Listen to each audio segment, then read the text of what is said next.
I had my doubts about the day from the moment I woke up. The sky was gray, typical for late autumn, and there was a chill in the air that seemed to seep through the windows. I was scheduled to interview the state governor, an opportunity any journalist would kill for, and yet, I was uneasy. Maybe it was the weight of responsibility, or the fact that my little Ellie had woken up with a slight fever. Either way, the day felt off. I dropped Ellie off at my mom's place, giving her a quick kiss on the forehead before heading to the governor's office. My mom, always the worrier, said, "Make sure you watch yourself around those politicians. They're all smiles and handshakes until they're not." At the governor's office, I was met by his assistant, a man named Tom. He was a bit older than me, probably edging into his early 40s, with a sharp suit and a smile that managed to be both professional and warm. "Clara, right? Heard a lot about you. All good, promise," he said, extending his hand. "Yeah, that's me. And you're Tom? I appreciate the help setting this up," I said, shaking his hand. His grip was firm, confident. The interview itself went better than expected. The governor was forthcoming, even charming, and I got some good quotes that I knew would make my editor happy. But it was Tom who caught my attention. He lingered nearby, always watching, making sure everything was in order. After the interview, while I was packing up my recorder and notes, Tom came over. "You got plans after this? There's a decent coffee place just around the corner. Their espresso will knock your socks off." I hesitated for a moment. It wasn't like me to mix work with anything personal, but there was something about Tom's straightforward manner that was disarming. "Sure, why not? I could use a good coffee after this," I replied. At the coffee shop, the conversation flowed easily. Tom talked about his daughter Amy, who was about to graduate high school and had plans for college. "She's got her mother's brains. Smart as a whip. I just try to keep up," he laughed. "I know the feeling. My Ellie's only 6, and she already outsmarts me daily," I said, laughing along. We talked more about our kids than anything else. It was refreshing to have a conversation that wasn't just about work or politics. Tom's demeanor was relaxed, and he didn't push the conversation in any direction it didn't naturally want to go. It was like talking to an old friend. As we left the coffee shop, Tom said, "Listen, Clara, I know you're not looking for anything serious." Heck, I'm not either. But I liked this, talking, laughing. How about we do this again? No pressure, no expectations. I looked at him, really looked. He was sincere, that much was clear. "Yeah, I'd like that," I admitted, a bit surprised at my own readiness to dive back into something personal. There I was, 2 years into what started as a not-a-date routine with Tom, and suddenly I found myself staring at a small, shiny ring, feeling like the world had stopped spinning for just a second. We were at our favorite little Italian place, tucked away in a corner booth that had become our spot. The candlelight flickered, casting shadows that danced around Tom's serious expression. He'd just popped the question, simple and straight, no fluff. "Clara, I'm not good with fancy speeches. So, how about it? Will you marry me?" Looking into his hopeful eyes, all I managed was, "Are you sure? Because, you know, life with me is a 3-ring circus." Tom laughed, that deep, reassuring sound that had first drawn me to him. "I'm counting on it. Ellie's a part of the deal, right? Wouldn't have it any other way." "Okay then, yes," I said, my voice steadier than I felt. "Yes, I'll marry you." Tom's place was bigger, with a yard that seemed to stretch forever and rooms that echoed with the potential of new memories. The first evening we spent there, Tom cooked dinner, something he'd become famous for during our not-a-date dates. Ellie watched him like a hawk, her curiosity barely contained. "Tom, are you sure you know how to cook? Mom usually burns the pasta," she stated matter-of-factly, standing on tiptoe to peer over the counter. Tom winked at her, tossing vegetables in a pan with a chef's flair. "I promise I won't burn anything." Scout's honor. The transition wasn't just physical, it was emotional, too. Ellie and I were used to it being just the two of us against the world. Now, Tom was in the mix, with his easy smiles and a way of making even the hardest days seem manageable. We were learning to be a family, and not just any family, a good one, a real one. Life in Tom's house was starting to feel more like home every day, but there was still one piece of the puzzle that didn't quite fit: his daughter, Amy. She was in college in another city, and we didn't see her much. The few times we did, the air felt charged, like a storm was always about to break. Amy came home for Thanksgiving, and I wanted everything to be perfect, to maybe smooth out some of the awkwardness that seemed to cling to the walls whenever she was around. I was in the kitchen when she walked in, her bags dropping to the floor with a thud. "Hey, Amy, good to see you. Let me help with that," I offered, moving towards her. She gave me a half-smile, more out of politeness than warmth. "Thanks, Clara. I've got it." Tom was all smiles, ruffling her hair like she was still 10 years old. "Kiddo, your mom sent some of that pumpkin pie you love. Bet you missed real food at college, huh?" Amy rolled her eyes, but there was a small smile there that didn't reach her eyes. "Sure, Dad. College food is the worst." Dinner was a quiet affair, with Ellie trying to fill the silence with chatter about her school projects and the new friends she had made. Amy nodded and made the right noises, but spent more time pushing her food around the plate than eating it. After dinner, I caught her in the living room, scrolling through her phone. "Amy, can we chat? I feel like we never really got off on the right foot here," I ventured, keeping my tone light. She looked up, her expression guarded. "We're fine, Clara. There's no issue to fix." I took a deep breath, choosing my words. "I know it's weird, me being here and all. I'm not trying to replace anyone or step on toes. I just want us to be okay, you know?" Amy put her phone down, her face softening a bit. "I get it. It's not you. It's weird seeing him move on, I guess." "I understand. Just know I'm here, alright? For you, too," I replied, hoping to bridge the gap between us. She nodded, a bit of the ice melting. "Thanks, Clara. I'll try to be less of a hermit, okay?" It was a start, and I'd take it. The weekend passed quicker than I wanted, and soon it was time for Amy to head back to college. She hugged her dad, gave Ellie a high five, and to my surprise, she turned to hug me too. It was quick and a bit awkward, but it was something. "Take care, Amy. Keep in touch, okay?" I said, feeling like we'd turned a corner. Ellie, who had been unusually quiet, tugged at my hand. "Is Amy mad at me? She doesn't talk much." I knelt down to her level, smoothing back her hair. "No, sweetie, she's not mad. She's just used to being on her own. We'll keep trying, okay?" Navigating new family dynamics was never going to be easy, but I believed in us. With patience and a lot of open hearts, I hoped we'd find our way to being not just a family by name, but one in spirit too. My job as a journalist meant erratic hours and sudden trips out of town, but Tom had stepped up in ways I hadn't even dared to hope for. He picked Ellie up from school, made dinner, and seemed to genuinely enjoy the rhythm of our new life together.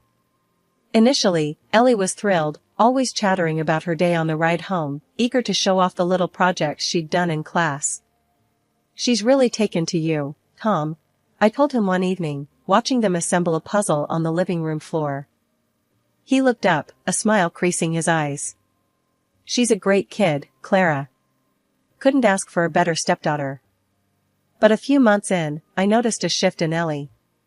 She became quieter, more reserved. The light in her eyes dimmed, replaced by a skittishness that set alarm bells ringing in my mind. I tried to coax her into talking, to share what was on her mind, but she just shrugged and forced a smile. "It's nothing, Mom. Just tired, I guess," she'd say, but the mother in me knew better. Something was off. Then one night, as we were getting ready for bed, I noticed a bruise on her arm, a nasty, purple shadow that made my heart stop. "Ellie, what happened?" I asked gently, trying not to sound as panicked as I felt. She avoided my gaze, fiddling with the hem of her pajama top. I fell down at school. It was silly. I wasn't looking where I was going. But the bruise looked like it had a story that didn't involve a simple fall. My mind raced with dark thoughts of bullying. Did someone do this to you at school? You can tell me, Ellie. She shook her head quickly, too quickly. No, Mom. It was just me being clumsy. Really. The next day, I dropped by her school and spoke with her teacher, Mrs. Jennings, a kind woman who had always been open about classroom dynamics. Mrs. Jennings, has Ellie been having any trouble with other kids? Any signs of bullying? Mrs. Jennings looked genuinely surprised. Oh, no, Clara. Ellie gets along well with everyone. She's a quiet child, but she's not having any problems with other children that I've noticed. That left me more unsettled. If school was fine, then what was causing Ellie's change in behavior and the mysterious bruise? My mind churned with possibilities, none of them good. Determined to get to the bottom of things, I decided to buy a smartwatch that could record audio. I told myself it was for Ellie's safety, that I wasn't invading her privacy, but protecting her. When I gave her the watch, her face lit up with a smile I hadn't seen in weeks. Wow, a smartwatch? For me? Ellie's voice was filled with excitement. Yep, you can wear it to school and everywhere. Think of it as an early birthday gift, I explained, trying to keep my voice cheerful. I watched her strap the watch to her wrist, her fingers fumbling with excitement. My heart was heavy with mixed feelings as she admired it. I hoped the watch would provide answers, that it was just my overactive imagination at work and nothing more. The routine with the smartwatch started off innocent enough. For days, all I heard were snippets of school lessons and the mundane chit-chat of children's lives. Ellie seemed happier at school, laughing and interacting freely, which was a stark contrast to her quiet demeanor at home. It gave me some peace of mind, hearing her like that. But that peace was shattered one busy afternoon at work. I had stepped out for a quick lunch at my desk, popping in my earbuds to listen to the latest recordings from Ellie's watch. It was a habit now, checking in on her world, making sure she was okay. That day, however, I was met with something that stopped me cold. Tom's voice boomed through the tiny speakers, harsh and cruel. You're such a fool, Ellie. Why can't you ever listen? His words were sharp, each one a dagger. The reply was a small, stifled sob, unmistakably Ellie's. I'm sorry, I didn't mean to. Then the sound, a sharp slap, the kind of sound that echoes long after it's over, followed by Ellie's crying. My hand flew to my mouth, stifling a gasp. My heart raced, anger and shock warring inside me. This wasn't just a small misunderstanding. This was my worst fear laid bare. I sat frozen, my lunch forgotten, as the world continued bustling around me. I couldn't think straight. All I knew was I needed to get to Ellie, to hold her, to get her away from him. I rushed home, my mind racing, planning, dreading. When I arrived, Ellie was there, alone, sitting quietly in her room. Seeing her like that, so small, so vulnerable, it broke something inside me. Ellie, baby, we need to talk, I said gently, sitting beside her on the bed. She looked up, her eyes wide and scared. I took a deep breath, steadying my voice. I know about Tom, about how he's been treating you. You don't have to be scared anymore. I heard everything. The floodgates opened then, and she poured out everything. The threats, the hits, how he'd made her promise not to tell me, how scared she was that it was somehow her fault. My heart ached with every word. I packed a few things quickly and drove her to my parents' house. They were horrified when I told them everything, and they didn't hesitate to take us in. Stay here tonight, my mom said, her voice firm with that maternal resolve. We'll take care of Ellie. You go sort this out. I hugged Ellie goodbye, her small arms clinging to me a moment longer than usual. I'll fix this, I promise, I whispered, kissing her forehead. Leaving her there, safe with my parents, I drove back home. The house seemed darker, colder. I sat on the couch, the silence oppressive, waiting for Tom to come home. My mind raced with what I would say, how I would confront him. Anger, fear, betrayal, it all swirled inside me, a storm waiting to break. The sound of the front door opening and Tom's cheerful whistling sliced through the tense silence of the living room where I was waiting. He came in, all smiles, utterly unaware of the storm that was about to break. "Hey, babe. What's for dinner?" His voice rang through the house, light and carefree. I stood up, my stomach churning with nerves and anger. "We need to talk. Now," I said, my voice steely and calm. The smile faltered on his face. "Sure, what's up? You look serious." "It's about Ellie," I began, watching as his expression shifted from confusion to concern. "What about her? Is she okay?" He took a step towards me, his brow creased. I cut him off, the fury building inside me. "No, Tom, she's not okay. Because of you." He stopped, his face a mask of bewilderment. "What are you talking about?" "I know about the abuse, Tom. I know how you've been treating her when I'm not around." The words felt like bullets, each one harder to say than the last. For a moment, he just stared at me, and then he laughed.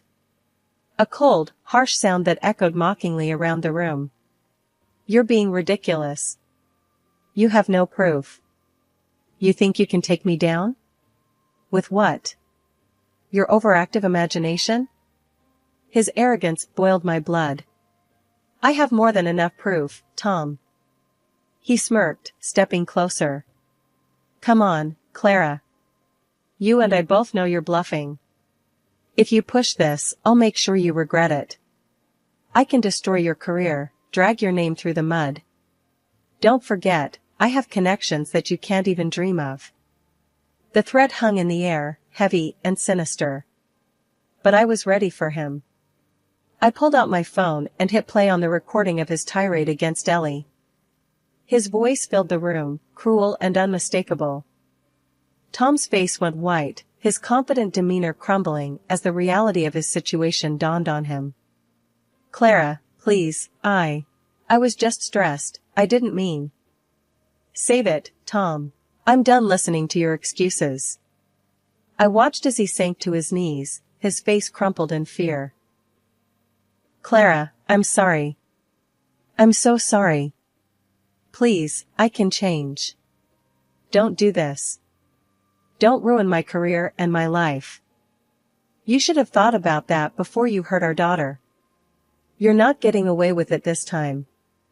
I stood firm, despite the part of my heart that ached to see him so broken. But I had to be strong, for Ellie.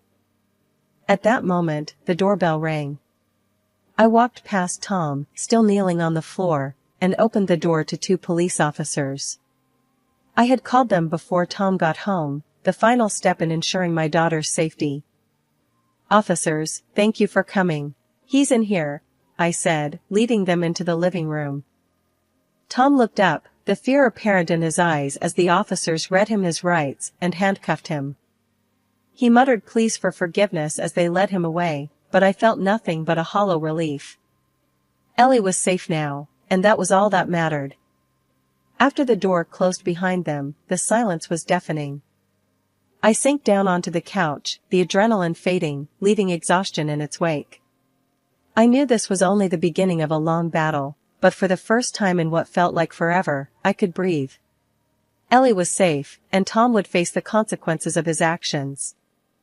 It wasn't long before the news exploded, splashing across every headline and becoming the talk of the town. But nothing prepared me for the knock on my door early one morning, just as the chaos was unfolding. I opened the door to find my first husband, Michael, the father of Ellie, standing there, his face etched with concern and a hint of anger. Beside him stood his lawyer, a sharply dressed man known for his ruthless courtroom tactics, his reputation preceding him.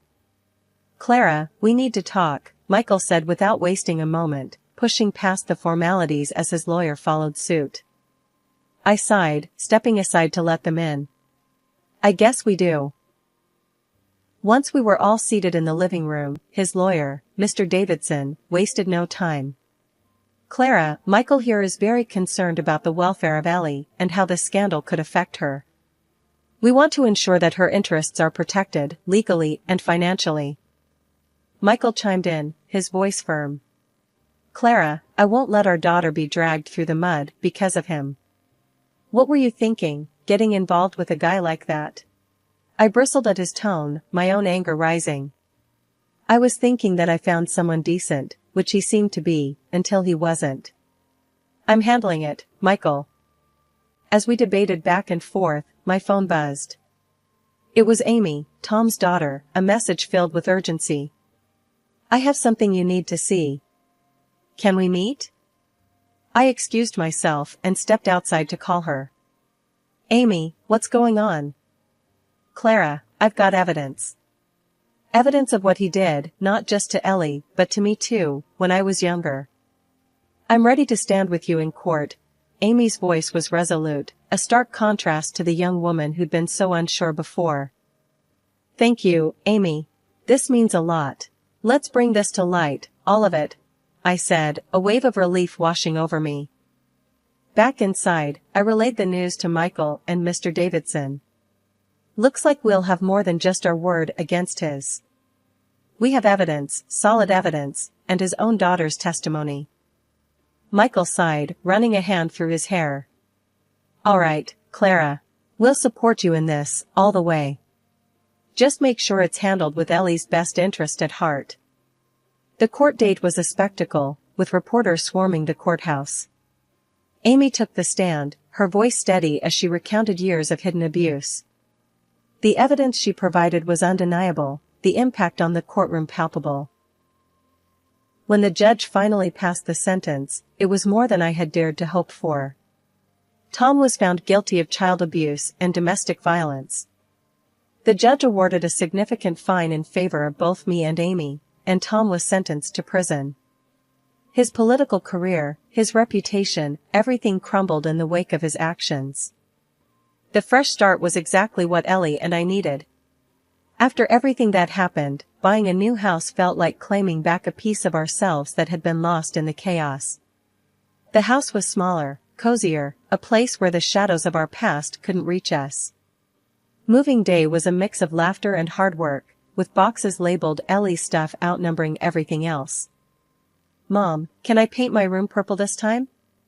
Ellie asked, her eyes sparkling with the sort of excitement that had been missing for too long. Sure thing, kiddo. Whatever you want, I replied, grateful to see her so happy, so full of life again. We spent that first night on the living room floor, surrounded by boxes, eating pizza, and planning out what we'd do with each room. It was perfect, just the two of us, and yet, there was a new addition to our little family dynamic that I hadn't anticipated. Amy, Tom's daughter, had become a fixture in our lives. After the trial, something shifted between us. The shared trauma had bound us together, and she started coming around more often, helping with the house, bringing over books she thought Ellie would like, or just hanging out, talking about everything and nothing. Clara, you really didn't have to redo the guest room just for me, Amy said one afternoon as she helped me peel off old wallpaper. It's not just for you. It's your room, whenever you need it. Your family now, Amy, I said, and I meant it. She smiled, a little watery-eyed, and we went back to our task. In a twist I never saw coming, Michael, my ex-husband, started showing up too. First, it was to drop off Ellie or pick her up, but then it became coffee visits, then dinners.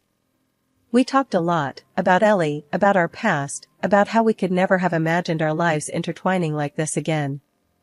Clara, I appreciate you letting me back in, after everything, Michael said to me one evening as we sat on the new deck, watching Ellie and Amy chase each other around the backyard. Michael, we're navigating through uncharted waters, but I think we're doing just fine, I replied, the ease between us a pleasant surprise. The relationship with Michael evolved, slow and steady. We were parents first, friends second, and if there was a hint of something more, we let it grow at its own pace. Ellie thrived in the new environment. Her laughter filled the house, her smiles more frequent and brighter. Seeing her like this, I knew we had made the right decision.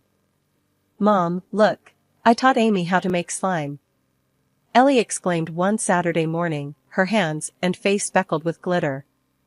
Amy came into the kitchen, looking like she had fought a battle with a unicorn and lost. "Yeah, she did. I think I have glitter in my hair still," she said, trying to brush it out, but laughing. Watching them together, I felt a profound sense of peace. We had weathered a storm, fought hard battles, and now, here we were, building a life full of hope and happiness. As the days grew warmer, our little household found its rhythm. We were a patchwork family, each of us with our own scars and stories, but together, we were whole.